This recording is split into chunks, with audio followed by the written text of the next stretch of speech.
lo que estábamos haciendo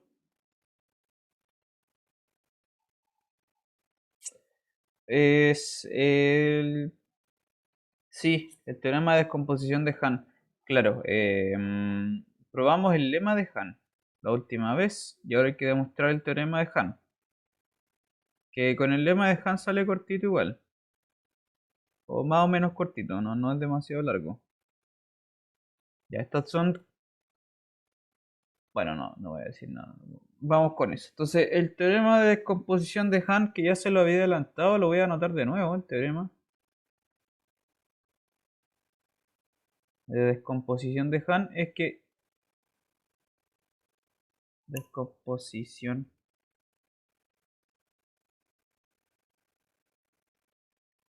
Lo que dice es que, claro, el espacio omega se puede partir, ¿cierto?, en dos conjuntos, uno que es positivo y otro que es negativo respecto de una medida asignada.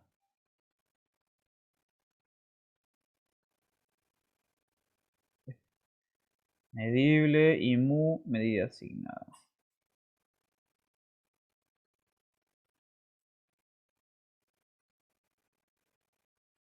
Ya. Dice, entonces existe Pn dos conjuntos en la sigma álgebra, ¿cierto? Conjuntos medibles que son disjuntos entre ellos y que la unión, no lo voy a anotar al tiro, que la unión hace el omega completo, una unión disjunta. Ya. Con P positivo y N negativo. Bien.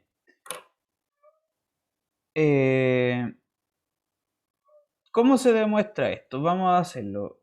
Y como había comentado, también le había comentado, lo repito, es que esta descomposición no es única.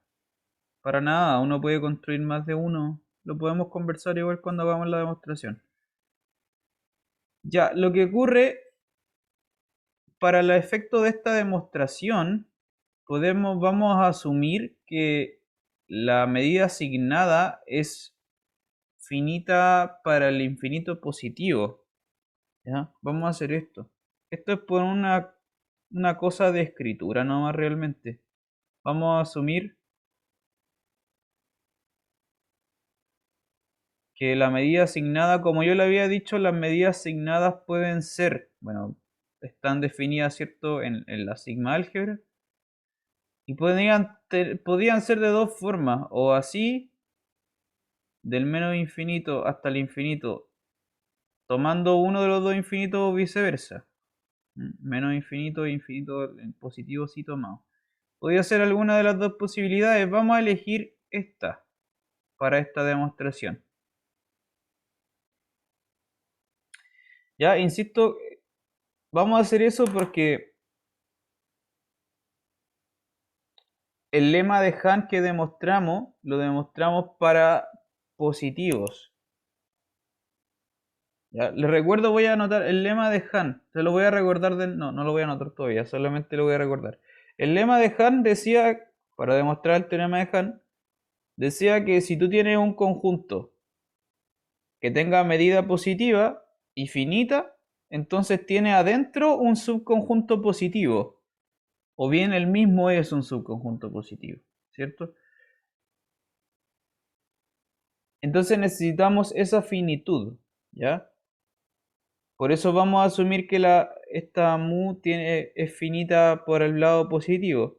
Pero eso no pierde generalidad, porque si uno asumiera que es infinita, que puede tomar el infinito, tendría que ser finita para el caso negativo, y habría que ajustar el lema de Hahn para hacer una descomposición negativa, en vez de hacer una descomposición positiva, ¿ya?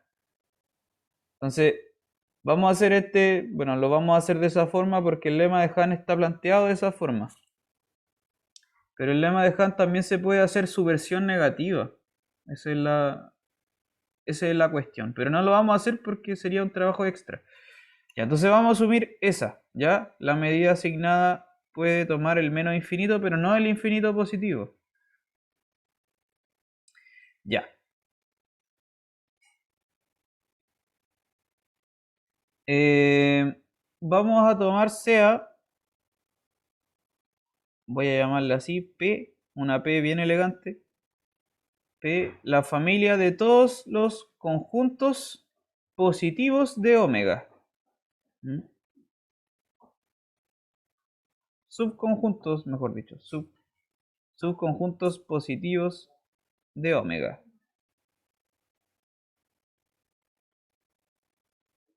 ¿Ya? Vamos a tomar la familia de todos los subconjuntos positivos de omega. ¿Ya? Y vamos a tomar el supremo de las imágenes de mu de esta familia. Vamos a llamar lambda el supremo entonces de los mu de... ¿Cómo le voy a poner? X. Donde X es un conjunto que está en esta familia P.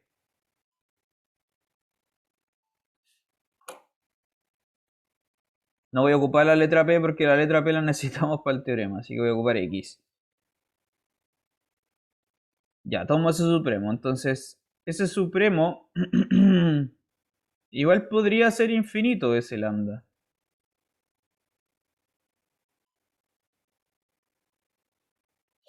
Pero bueno, en primera instancia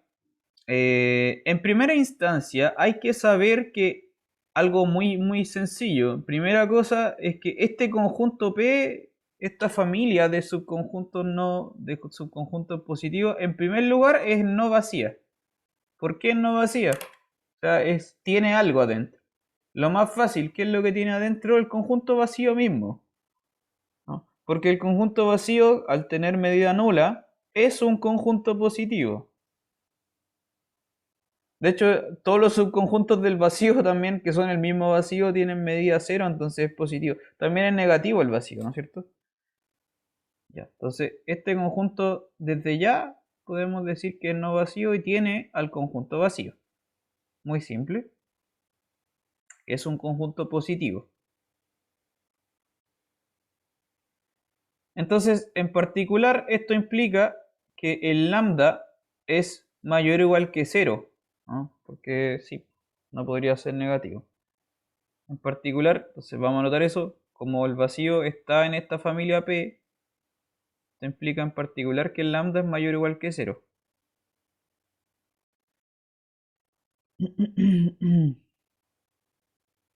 Ya,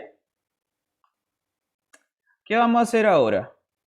Vamos a tomar una colección de conjuntos positivos, ¿ya? De omega, o sea, los vamos a llamar X, X sub n, una sucesión en P.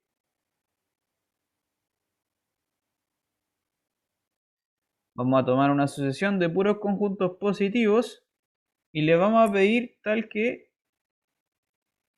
converjan el límite de las medidas de estos loquitos, converja precisamente al supremo.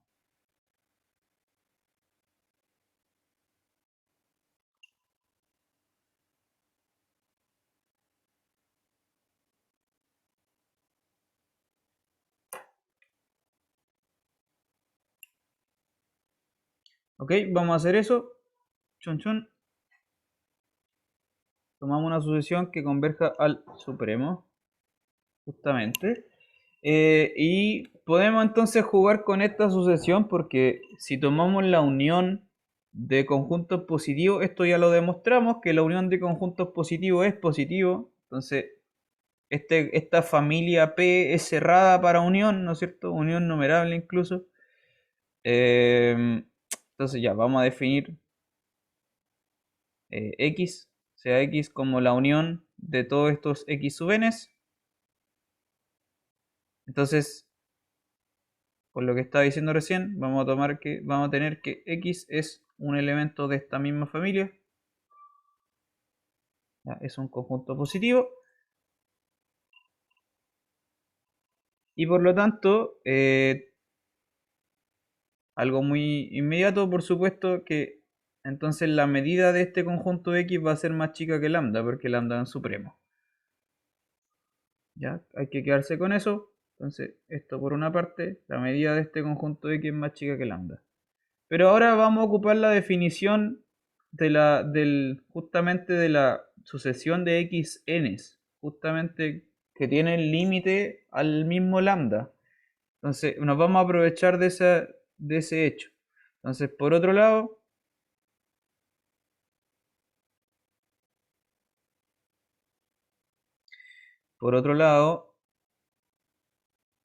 podemos ver que si tú tomas este conjunto X y le sacas cualquiera de los X sub n's, le sacas cualquiera de esos X sub n's, claro, te va a quedar una cosa más pequeña que el mismo X. Por supuesto, este es un subconjunto de X. Pero como X es positivo, entonces la medida de cualquiera de estos loquitos también tiene que ser mayor o igual que 0.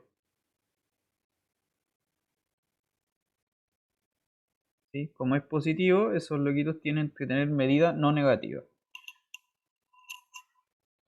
Ya, pero nosotros entonces podemos hacer estos juegos con las medidas de la resta y de las intersecciones, etcétera. Y lo que pasa es que, claro, la medida del conjunto X, entonces, ¿qué será?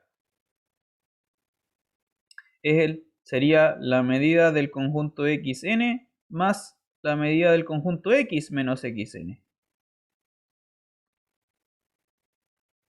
¿Mm?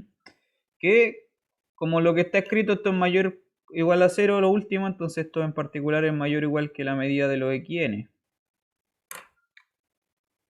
Pero ahora ocupamos el límite, porque puesto que las medidas asignadas también son continuas,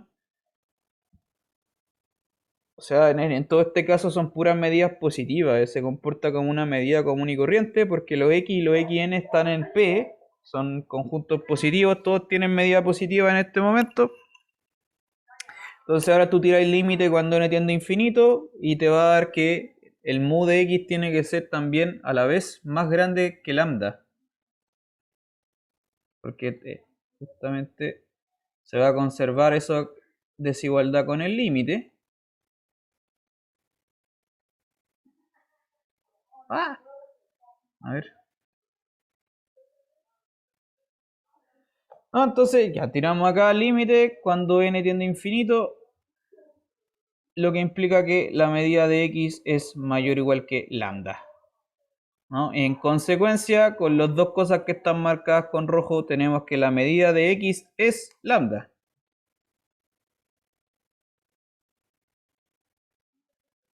Anotemos eso así. Entonces, la medida de este conjunto X es lambda, que como estamos asumiendo, justamente estamos asumiendo que la medida es finita, no toma el infinito positivo, entonces este lambda va a tener que ser un número finito, un número real positivo, finito.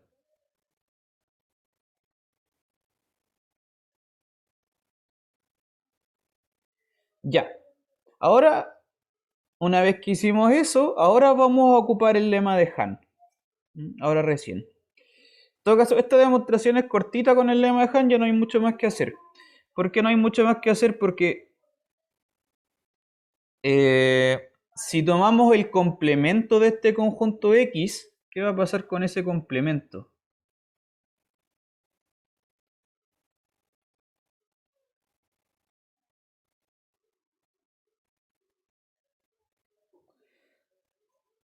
A ver, espérame, no. Lo que quiero decir, disculpen, es que este conjunto X va a ser nuestro P. ¿Mm? Del teorema. Justamente, ¿ya? Es un conjunto X, o sea, es un conjunto positivo, ¿ya? Como lo construimos y lo vimos, lo demostramos que este es un conjunto positivo y que tiene medida, bueno, una medida finita. Entonces, de acuerdo al teorema de descomposición de Han, lo que falta es el otro, justamente el complemento, que es el que tiene que tener medida negativa, ¿sí? Y tiene que ser disjunto con P, entonces tomamos el complemento de este P. Entonces tomamos N, sea N el complemento de P. Hay que demostrar qué cosa, que este N es negativo. ¿Mm? Entonces, Vamos a hacerlo por contradicción. Por contradicción, supongamos que este conjunto n no es negativo. ¿Qué significa que no sea negativo? Repito eso, que puede tener un conjunto adentro de medida positiva. ¿Ya? De hecho existe, o sea, si estamos asumiendo que no es negativo, necesariamente tiene que existir un conjunto adentro de medida positiva. Entonces, llamémosle E, por ejemplo. Entonces, existe un conjunto medible E que sea subconjunto de N positivo.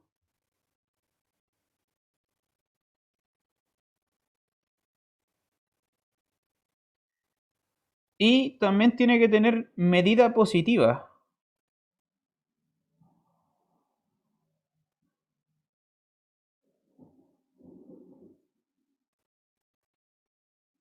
¿Sí? Esto es simplemente porque, bueno, va a tener medida positiva simplemente porque el n era el complemento del p y el p tiene una medida finita.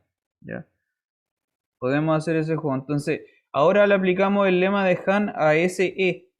¿Ya? Entonces, de nuevo, ¿qué decía el lema de Hahn? Que este e tiene que tener adentro un conjunto positivo. ¿Ya? Entonces, por el lema de Hahn, ahora lo vamos a ocupar.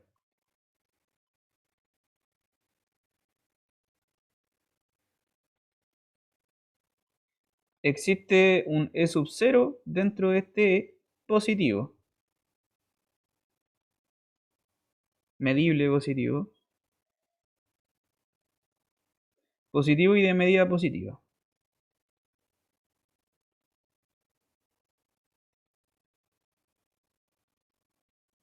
Ya. ¿Qué podemos hacer entonces con esto? Tomamos el conjunto P, el positivo, y le unimos este E sub 0 y eso nos va a dar una contradicción porque la unión de positivos da positivo. ¿Ya? Entonces, ¿cómo terminamos la demostración? El E sub 0 es positivo de medida positiva. El P también es positivo de medida positiva. Luego, la unión de estos dos loquitos en particular, claro, P unión E sub 0 es positivo.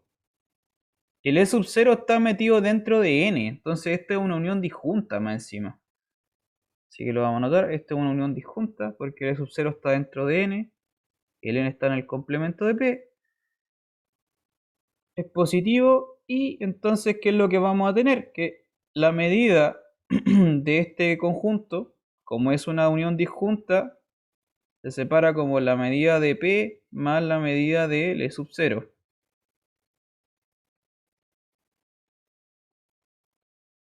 Y la medida de P es lambda y la medida de sub 0 es un número positivo mayor que 0, entonces esto es mayor estricto que lambda. Y eso es imposible porque lambda era el supremo, ¿no? Listo, fin de la demostración.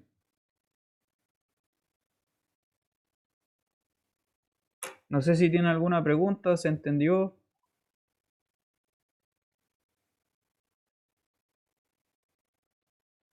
Por lo menos que se haya entendido la idea general.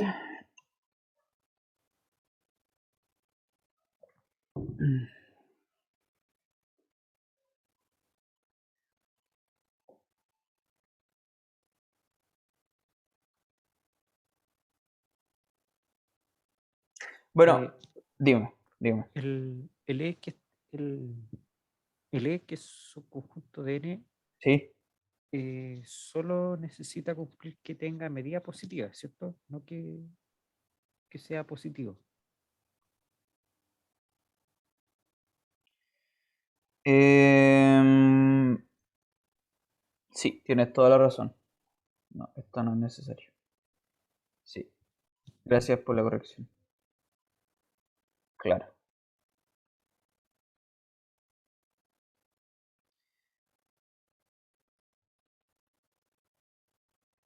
Mm, sí, bueno, en esencia entonces resumen de la demostración. En esencia, yo creo que el corazón de la demostración es primero construir este conjunto P, ¿no es cierto? Que ese conjunto P, que al final es la descomposición positiva de la descomposición de Hahn, eh, este conjunto P se construye de acuerdo a una sucesión que tiene medida justamente el supremo, ¿m? De la familia de todos los conjuntos positivos. Ese truco es, para mí es como la parte más importante porque el resto es decir ya este conjunto P va a ser positivo y empezar a estudiarlo un poco. Luego tomo el complemento que justamente tiene que ser el conjunto N porque tienen que ser disjuntos y darme el omega entero. Y de ahí empiezo a desmenuzar qué pasa con el complemento de P. Pero la parte más importante era esa. Justamente más encima coincide que justamente la medida de este P te da la medida del supremo. O sea, te da el supremo de las medidas. Eso quise decir, justamente. Profe, en el fondo toma como el positivo maximal de alguna forma, ¿no? Sí, claro. Ahora, sí, pero no, eso tampoco es tan preciso porque, o sea, es por eso, claro, es como de alguna forma. Porque como estábamos diciendo, la descomposición de Hahn no es única, ¿cierto? Entonces, uno no puede hablar como tampoco como de maximalidad, pero sí en el sentido de la medida. Por eso tenía sentido haber tomado el supremo, ¿cierto? Ese sí que es como un conjunto súper bien ordenado y yo puedo tomar el supremo, que es ese lambda, ¿cierto? Mirándolo como entonces en términos de la medida, sí estoy tomando el maximal. En términos de los conjuntos positivos, no. No precisamente, porque este P se puede construir otro P más grande incluso, más grande que este P. ¿Mm? Eso no es difícil de hacer, eh, lo cual muestra que la descomposición de Hahn no es única. ¿Qué es lo que uno puede hacer? Tomar una descomposición de Hahn y meterla a un conjunto de medida cero, cualquiera, aunque sea disjunto del P, por ejemplo. ¿Ya? Si toma un conjunto de medida cero, entonces la medida no se va a ver afectada. Si es disjunto, se suman las dos medidas y va a quedar la misma medida. Y como este es positivo y este tiene medida cero, se puede argumentar de alguna manera que esta unión también va a ser positiva. ¿Ya? Entonces, bueno, por ahí va la idea. Y para hacer eso, entonces, si tomas el P y le agregas otra cosa, al N tendrías que sacarle eso que le agregaste, pues, ¿no es cierto? Y eso te daría una nueva descomposición de Hahn.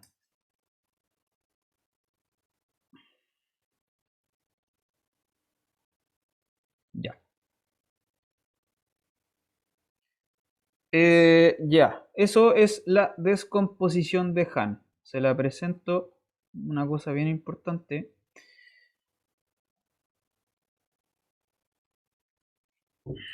Cuando ya tienes demostrada, ahora que ya tenemos la descomposición de Hahn hecha, ¿ya? Que fragmenta el espacio omega en una cosa positiva y en una cosa negativa, dada una medida asignada, ¿no es cierto? Uno encuentra una descomposición, ¿cierto? La descomposición, por supuesto, que es relativa a la medida. Entonces lo que ocurre justamente que viene otra descomposición que ya se lo había comentado, que se llama la descomposición de Jordan. La descomposición de Jordan es tomar la medida de Hahn, pero descomponer la medida, ¿ya? La de Hahn descompone el espacio, la de Jordan descompone la medida. Entonces ahora vamos a hacer esta definición, descomposición de Jordan ahora.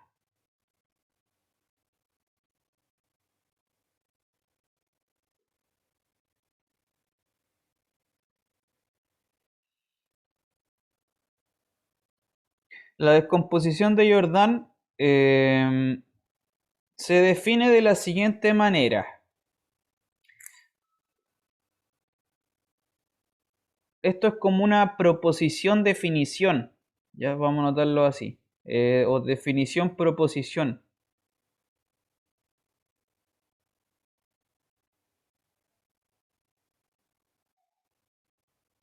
Definición proposición. Si tú tienes omega a un espacio medible,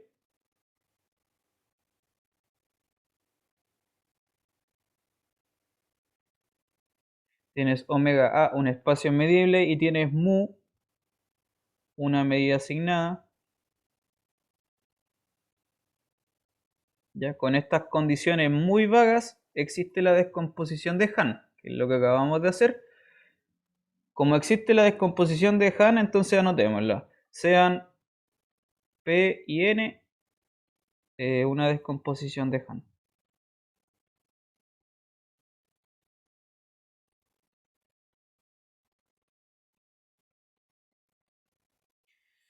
Ya tengo una descomposición de Hahn. P es positivo y N es negativo respectivamente con respecto a mu. Entonces definimos estos objetos. Se puede descomponer entonces la medida asignada. Definimos, lo vamos a anotar así, mu más y mu menos. Son como la parte positiva y la parte negativa de la medida, entre comillas, una cosa así. ¿Cómo se define el mu más? Se define así, como tomar en un conjunto E, lo intersecto y lo calculo la parte que está dentro de P. Y el mu menos es lo mismo con respecto a la parte de N, pero afuera le coloco un menos. Lo voy a marcar con rojo, de hecho. Ahí.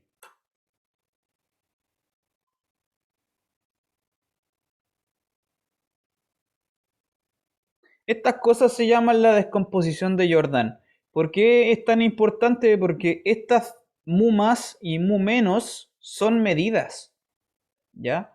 Como toda la teoría de la medida que hemos estudiado hasta el momento sirve para estas dos. Y descomponen a la medida mu, ¿ya? Por eso es una definición proposición. Eso es de la definición y ahora voy a ver como la parte de la proposición. Definimos eso, entonces estas dos cosas, mu más y mu menos, son medidas y, claro, descomponen a la mu original, ¿no? Y para todo E en A se tiene esto, que mu de E es mu más de E menos mu menos de E.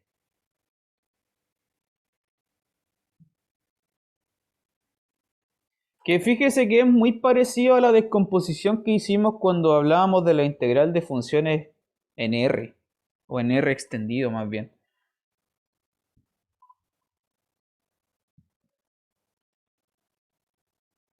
¿Cierto? Hace un tiempo atrás, cuando definimos la integral de Lebesgue,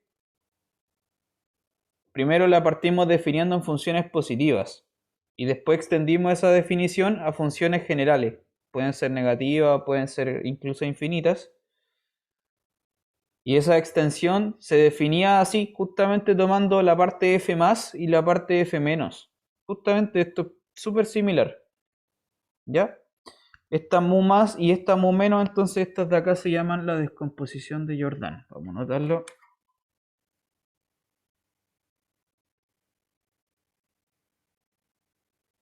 Descomposición de Jordan. De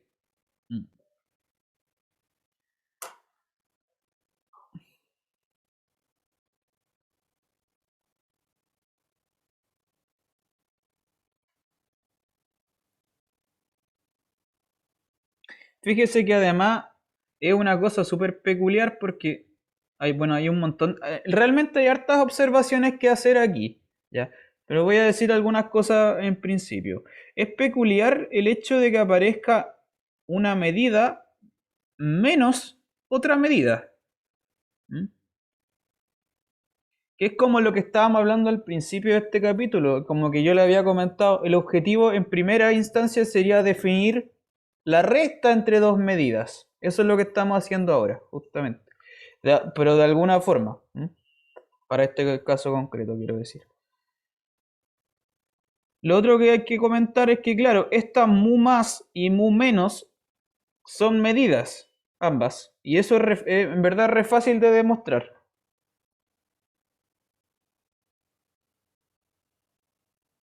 ¿Ya? La demostración, de hecho, la demostración de esta proposición es súper sencilla. ¿Mm? Que ambas cosas sean medidas es muy simple y que se tiene esta igualdad de abajo también.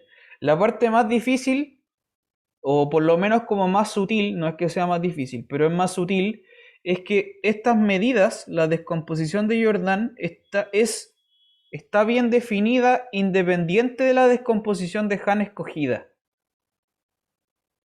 ¿Ya? Como yo le decía, puedo tomar P y N distintos. Eso me daría pie a un mu más y a un mu menos diferentes, ¿cierto? Para cada P y N tendría otra descomposición de Jordan.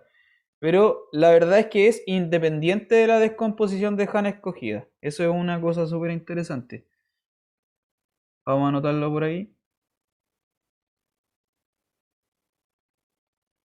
Como una observación. Observación, la descomposición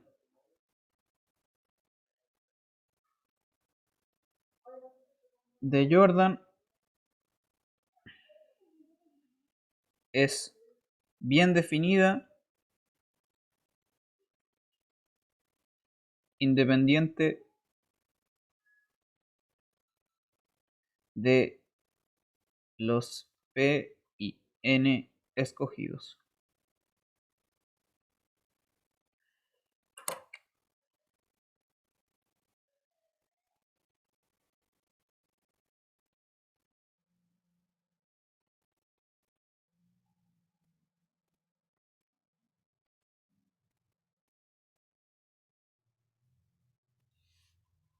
¿Alguna pregunta con esto?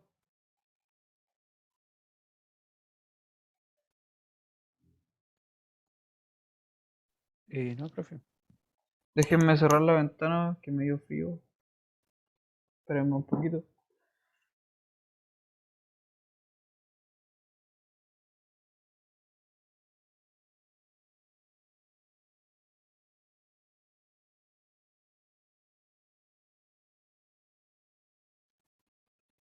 Ya.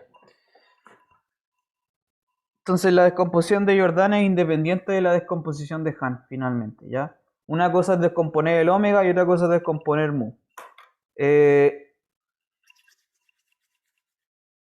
Y tiene relación con lo que estábamos hablando también al principio de este capítulo, que yo decía, recordemos lo que hicimos, que hace un par de clases atrás nada más. Impusimos la medida asignada y fue como ya, acá tienes una medida asignada, pum.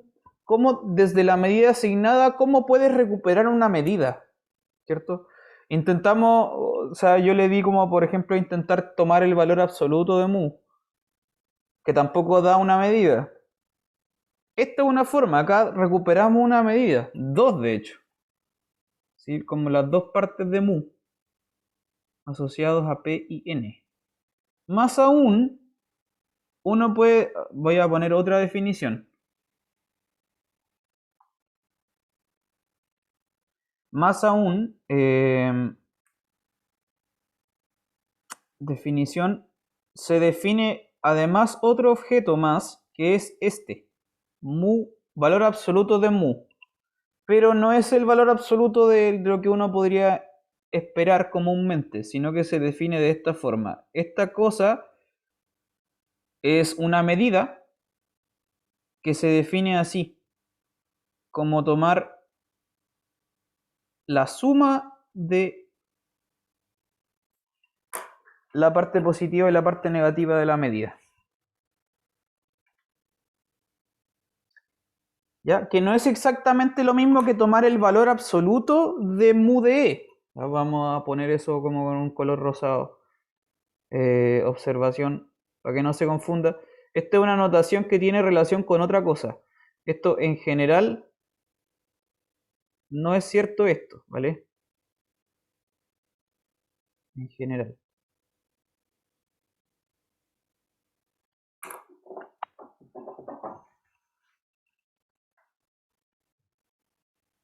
¿Qué significa hacer esa cosa? Ese valor absoluto de la medida, entre comillas valor absoluto. ¿Qué significa hacer eso?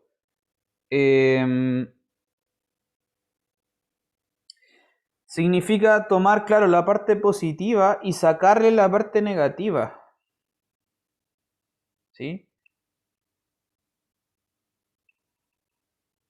O más bien como sumar las dos partes. Más bien es eso, sumar las dos partes. La parte positiva con la parte negativa. Eso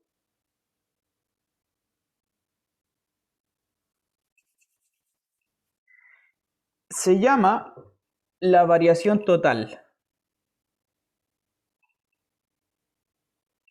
Voy a ponerlo aquí con otros colores, porque hay hartas cosas que decir en esta definición. Esta mu se llama, voy a poner con color rojo, se llama variación total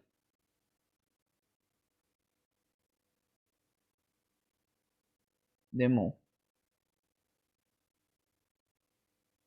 Mientras que a estas dos de arriba, la mu positiva y la mu negativa se llaman respectivamente variación positiva y variación negativa.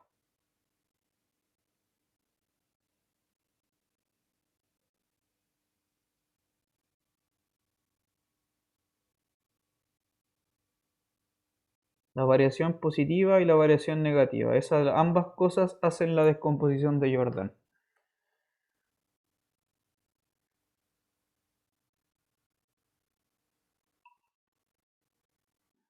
¿Ok? Hay hartos conceptos aquí igual metidos, realmente.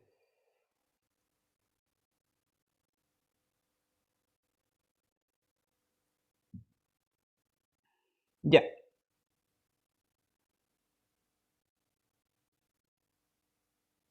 Era eso, las 5. Ah, no, si igual nos queda harto rato. Ya. Eso es la descomposición de Jordan. Entonces, bueno, por el momento no vamos a ver más de eso. Quizás veamos algunos ejercicios. Sí, igual podríamos ver algunos ejercicios. Los voy a poner en la guía que viene pronto. Lo último que tenemos que ver antes del gran teorema que se lo había adelantado, que era el teorema de Radon-Nikodym, lo último que nos queda pendiente por ver, bueno, hay que ver un lema incluso, pero hay un concepto fundamental, que es una cosa como bien, bien especial, que se llama la continuidad absoluta.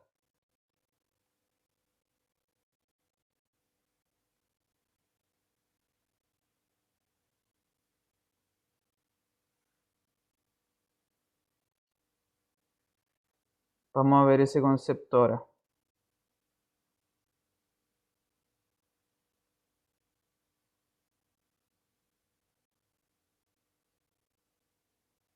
Ya, vamos a ver la continuidad absoluta.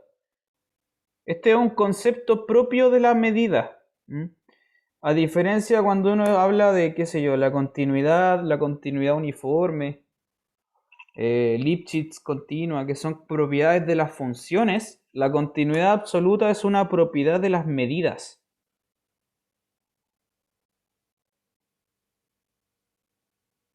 Vamos a ver de qué se trata esto.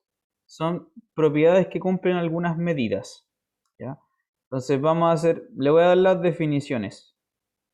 Y vamos a ver qué propiedades pueden salir de todo esto y qué ejemplos, etcétera. Definición, vamos a tomar obviamente un espacio medible.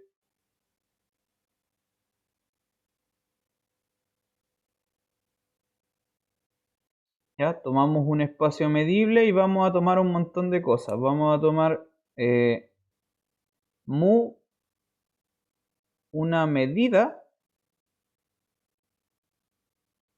Vamos a tomar lambda, lambda 1 y lambda 2, medidas asignadas.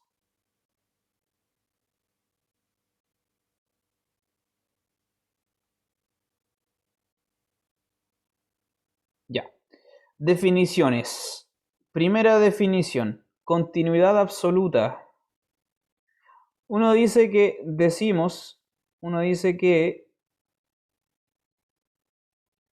se dice que lambda es absolutamente continua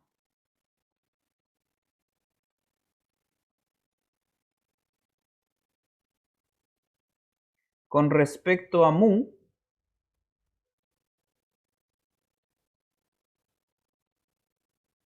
ya, vamos a subrayar esa palabra, absolutamente continua con respecto a mu, si,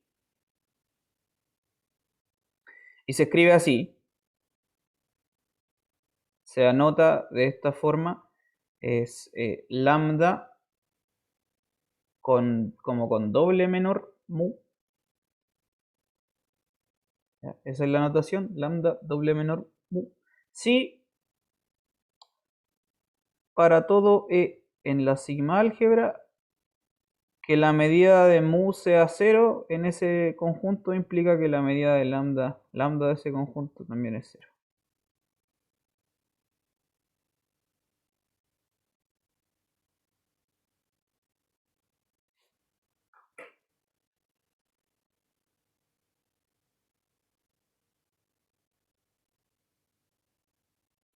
Ya, esto entonces, en otras palabras, claro, es que si un conjunto tiene medida nula para mu, entonces tiene medida nula para lambda, ¿cierto? Entonces, pensando en los conjuntos de medida nula, hay uno que está metido dentro de otro, ¿no? Los conjuntos de medida nula de mu y los conjuntos de medida nula de lambda son como que un saco está metido dentro de otro. Eso significa continuidad absoluta.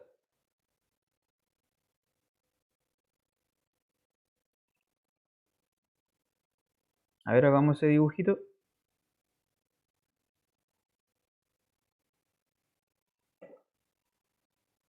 Vamos a poner acá un saco grande, conjuntos de medida nula. Eh,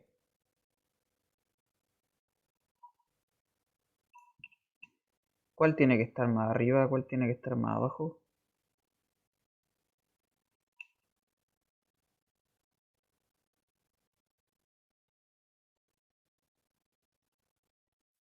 Acá tiene que estar el de mu, ¿no? Y acá adentro, conjuntos de medida nula para lambda. Profe, debería ser al revés, creo. Lo puse al revés. Creo que sí. Sí, tienes toda la razón. Siempre me confundo en esas partes, la verdad. Suele pasar.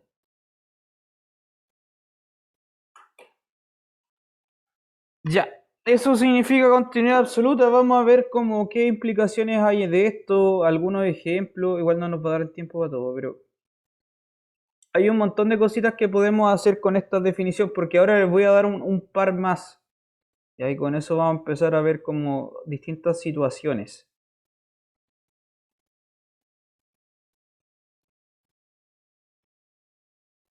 A ver.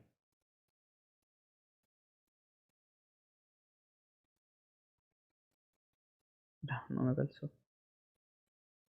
Ahí.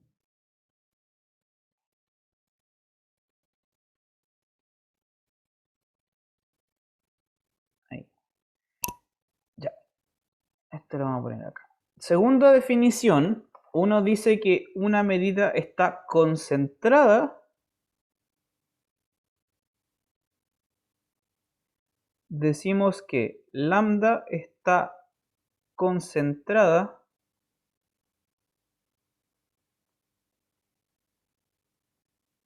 en A, en un conjunto medible, si lo que tiene que ocurrir para llamar que una cosa esté concentrada en un conjunto es que me lo voy a poner con un dibujo. Voy a poner la ecuación y lo voy a poner con un dibujo, que es la medida de E, es la medida de E inter A. Para todo E.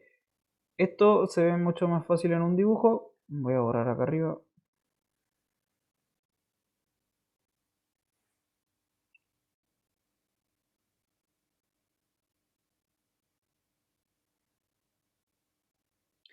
Uno dice que una medida está concentrada en un conjunto específico si es que ocurre lo siguiente. Tú tienes tu espacio omega, ¿cierto? Acá está el espacio omega.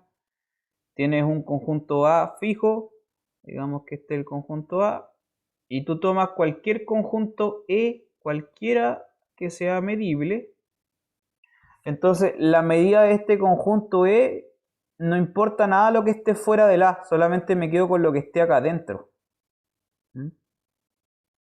Lo que está fuera del conjunto A básicamente tiene medida 0. ¿Mm? Esto es como despreciable, todo lo que está acá afuera, con rosado. Por eso se llama concentrado. Entonces, la medida de los conjuntos, todos pasan por el conjunto A, ¿no es cierto? Por eso se llama concentración. Todos están como concentrados en ese conjunto A.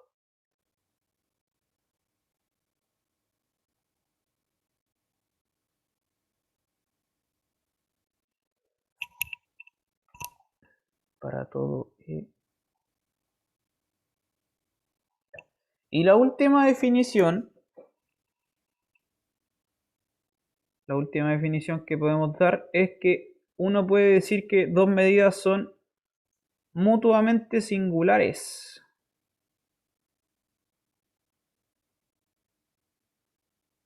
Decimos que lambda 1 y lambda 2 son mutuamente singulares.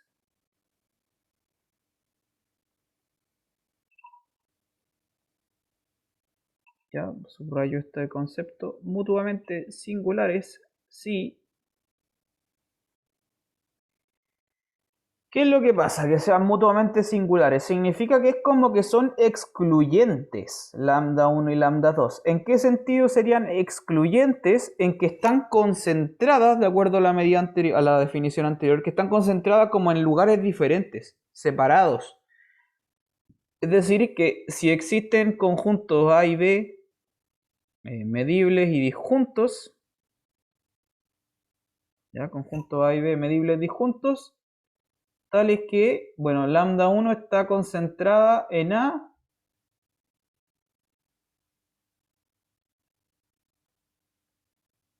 ¿ya? Y lambda 2 está concentrada en B.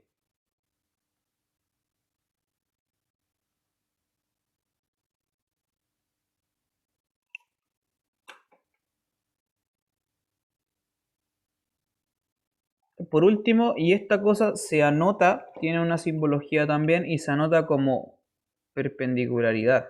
Es lambda 1, T invertida, lambda 2.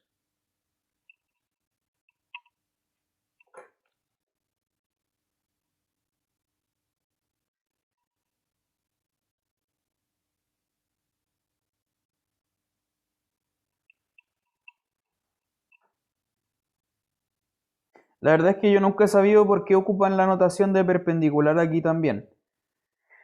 O sea, si tuviera que como tratar de adivinar, me imagino que es porque tiene que ver con un producto interno, de alguna forma.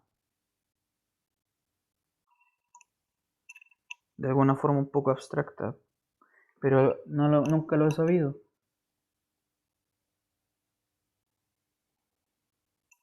Es como el mismo concepto de ortogonalidad, pero no realmente. Bueno, insisto, entonces vamos a repetir que dos medidas sean mutuamente singulares, es que están concentradas en lugares disconexos, ¿no? Están en lugares separados totalmente, una cosa no tiene nada que ver con la otra, ¿cierto?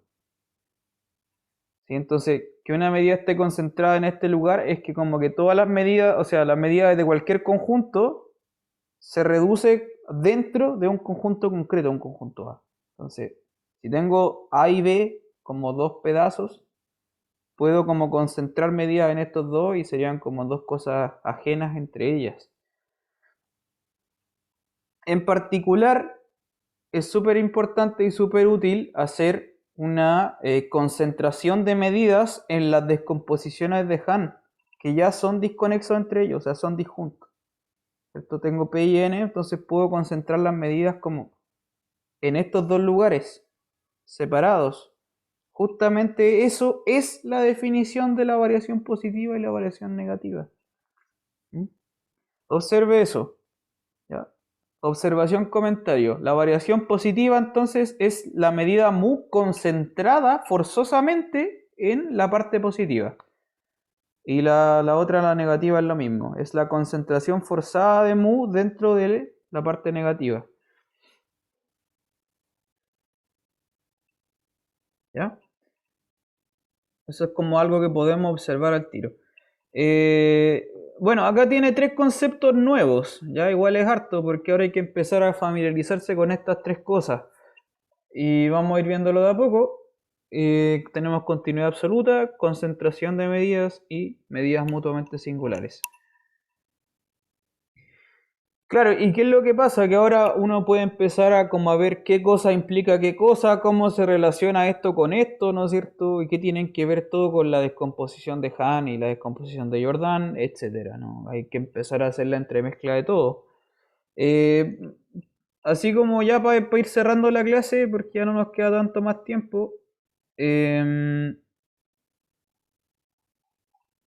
a ver qué podríamos mostrar, por ejemplo.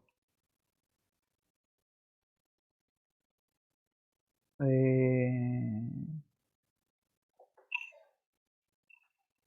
a ver, podríamos hacer uno de estos.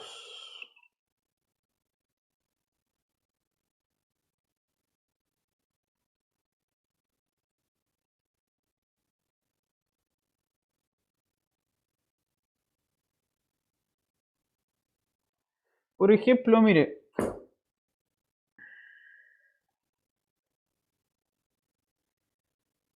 voy a borrar todo. Por ejemplo, ya no nos queda mucho más tiempo, pero lo vamos a hacer con detalle. Pero por ejemplo, si tú tienes que una medida mu, o sea, perdón, una medida lambda es absolutamente continua con respecto a mu, entonces la variación total también.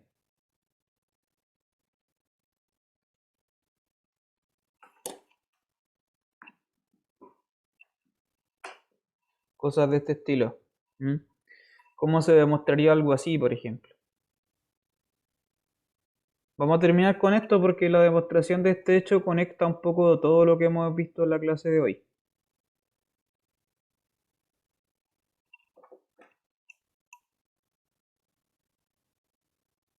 Ya, esto, insisto, esto es como una propiedad que combina todo, entonces está bueno para que lo vean, cómo combinamos todas las cosas, ya. Que lambda sea absolutamente continua con respecto a mu, entonces ¿qué era? Que si uno tiene medida cero, el otro también. En particular, en el orden en que mu de e vale cero, implica que lambda de e vale cero, en ese orden. ¿Cierto? O sea, hay que observar, claro, hay que observar que estas cosas no son, esta por lo menos no es simétrica. Ya, vamos a anotar esto como una observación previa. Esto no es lo mismo para nada que esto.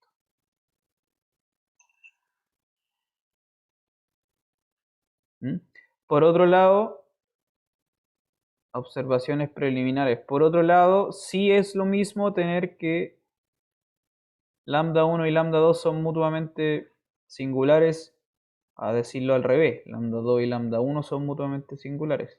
Eso sí que es lo mismo. Bueno,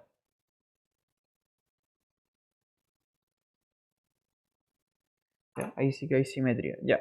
Entonces, demostración. Veamos algo, alguna cosa rápida de esta. Entonces, lo que tenemos es que si mu de e vale 0, entonces lambda de e vale 0.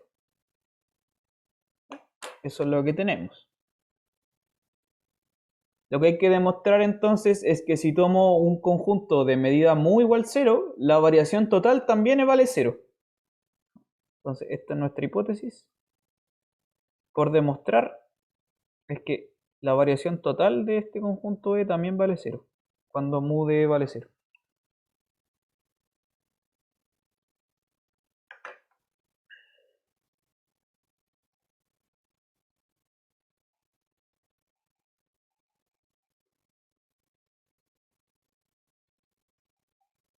Voy a agrandar esto porque está muy chiquitito.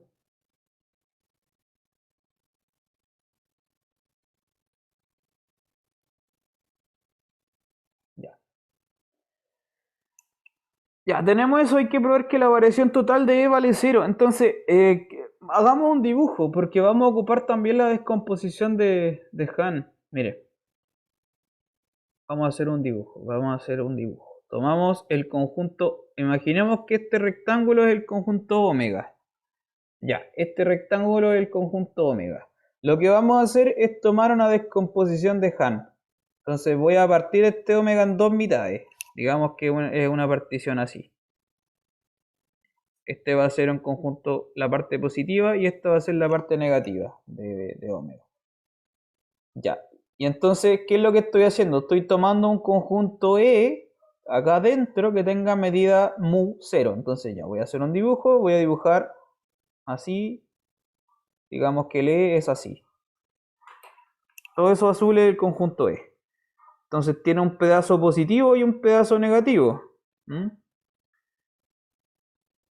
A menos que esté totalmente metido dentro de N o totalmente metido dentro de P, en cuyo caso sería una demostración un poquito más fácil. Ya, en esta situación, ¿qué es lo que podemos hacer?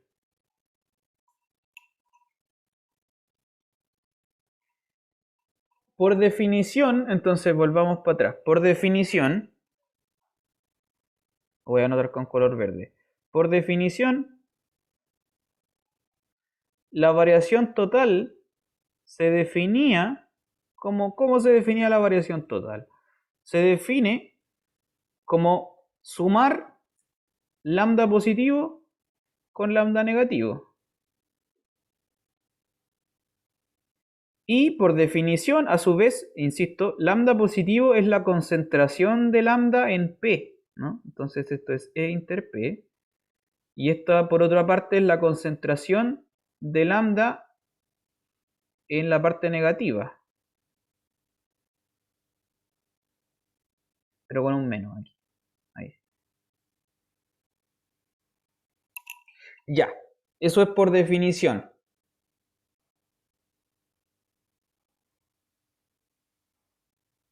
Entonces, si queremos probar que esto vale 0, queremos demostrar que esto vale 0, observe que esto es positivo, porque estáis dentro de un conjunto positivo, y esto es negativo. Pero con el menos que está acá afuera, esto entero es positivo también. Entonces estoy sumando dos cosas positivas. Yo quiero que ambos, o sea, quiero demostrar que toda esta suma es positiva, entonces necesito que los dos sumandos sean 0. Eso, básicamente hay que demostrar eso. Hay que demostrar que lambda de E inter P vale 0 y lambda de E inter N también vale 0. Eso hay que demostrar, con eso vamos a estar listos. ¿Ya? Entonces vamos al dibujo porque E inter P se puede ver. E inter P es esta partecita de aquí que estoy marcando con verde. Y E inter N es esta otra parte de acá. Po. Son las dos mitades del E. ¿No?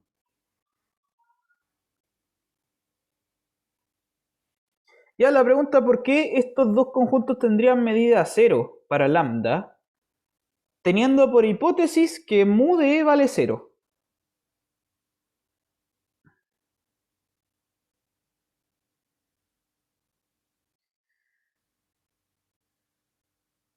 Ya vamos a ver eso. Entonces, tenemos por hipótesis que mu de E vale 0, donde mu es una medida, no es una medida asignada. Eso es importante también, porque mu es una medida. Como es una medida, cumple todo lo que cumple una medida, que es monótona, qué sé yo, que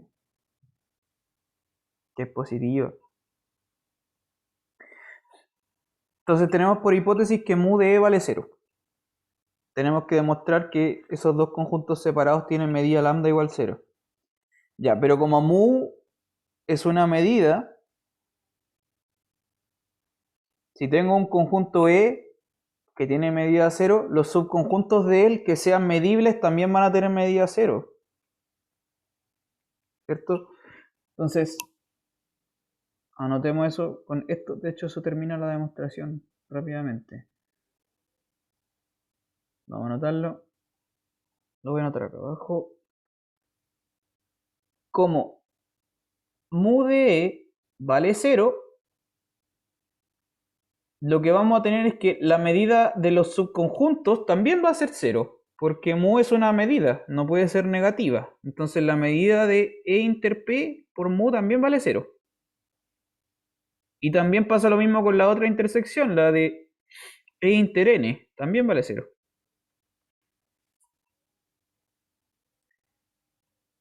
¿Ya? Pero lambda y mu, lambda es absolutamente continua con respecto a mu. Entonces, si la medida mu de E inter P vale cero, significa que lambda de E inter P vale cero. Y lambda de E inter N también.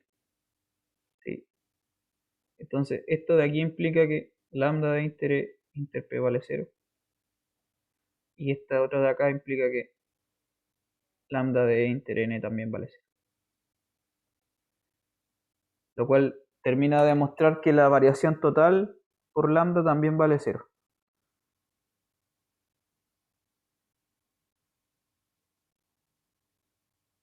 ¿Quedó claro? Eso se entendió.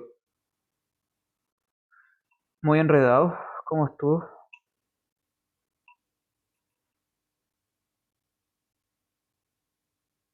¿Alguna Me, consulta? Dígame. no, me quedó claro con lo último. Ya. Ya bacán. Es que sí, bueno, el propósito de esta proposición, el propósito de la proposición, para terminar la clase es justamente para que vean como que acá estamos mezclando todo lo que vimos hoy, ¿cierto? La parte positiva, la parte negativa, la variación total, continuidad absoluta, está como todo un poco, todo junto. ¿Mm? Ya, y la descomposición de Han también. Ya, eso, entonces, la próxima clase vamos a seguir con esto y vamos a seguir viendo cómo se relacionan estas cosas de la continuidad absoluta, más relaciones entre ellas y posiblemente veamos también algunos ejemplos, ¿ya? Listo, estamos listos. Que les vaya bien, nos vemos. Chao. Chao, chao, cuídense. Chaito, nos vemos, que estén bien. Chao.